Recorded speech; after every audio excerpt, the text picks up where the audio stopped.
Et John Dramani, que l'on sache qu'il est de la maison, il a été président, il est reparti, il est revenu. Et par conséquent, il sait ce qui se passe dans le milieu de ce syndicat de présidents-là.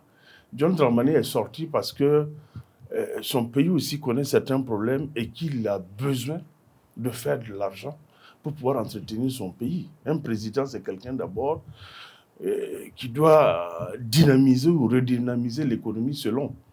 Et John Dramani sait aussi que les pays de l'AES n'ont pas quitté la CEDEAO parce qu'ils avaient envie de quitter. Ils ont quitté avec des raisons. Et ces raisons-là sont fondées. Et John Dramani, s'il écoutait l'AES dès le départ, il ne devrait pas inviter les pays de l'AES à son investiture.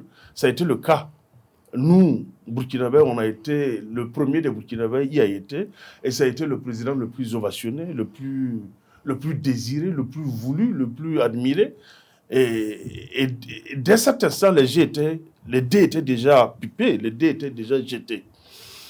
Et Dramani a promis de venir dire bonjour aux Burkinabés. Et de ce pas, dans la foulée, il a nommé un haut représentant, comme l'a dit son Excellence, et avec un rang de ministre.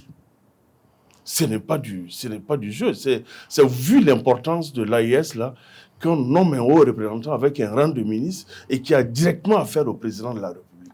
Donc, il faut reconnaître certaines choses. C'est parce que Alassane Ouattara pensait toujours que c'était l'ancien temps, il pouvait se permettre des choses.